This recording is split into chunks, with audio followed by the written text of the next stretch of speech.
Driftwood. From seed to sprout, sprout to sapling, we grow. It grows, trees grow. Sapling grows bigger, widening its canopy, deepening its roots. Growing, growing. Tree fully now, bark, branch, leaf, limb, all there, all grown, growing.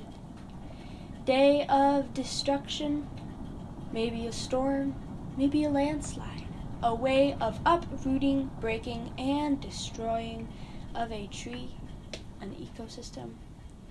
Maybe a journey down rivers over time, maybe it fell from a cliff. Both lead to the same destination, the same place, Lake Superior. Maybe a tree falls in, emerged with a full crown of leaves, creating that unnatural scene of broken. Maybe the tree slowly died, immersed in the big lake. Maybe the tree slowly drops every leaf, slowly leaks every drop of sap it had. Maybe it turns into and becomes nothing more than wood. Waves crash, wind whips, branches break. Slowly the tree that is disassembled piece by piece, limb by limb. Or maybe this tree found the lake already in log form. Maybe this tree has traveled a different route. No matter the journey, the fate is the same.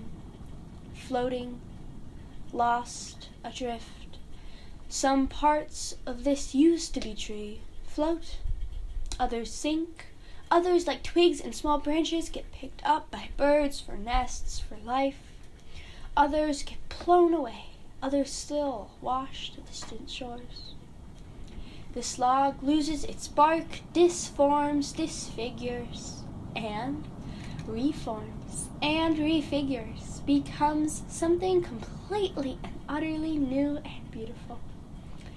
The days of calm and quiet in absolute stillness, the constant back and forth there and here, almost, not yet, and then sometime it is given that this will happen, be it a day or 10,000 days from that destructive day.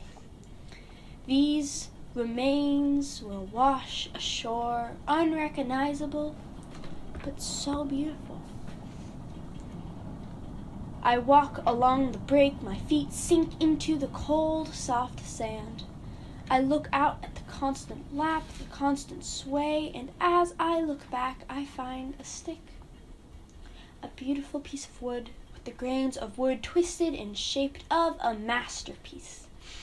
I carry it with me and come along another piece of wood. This of no particular interest to the human eye. Both in my hands I see that both are just bits of dead wood, dead, lost, far from home. But both had a life somewhere I can't even imagine.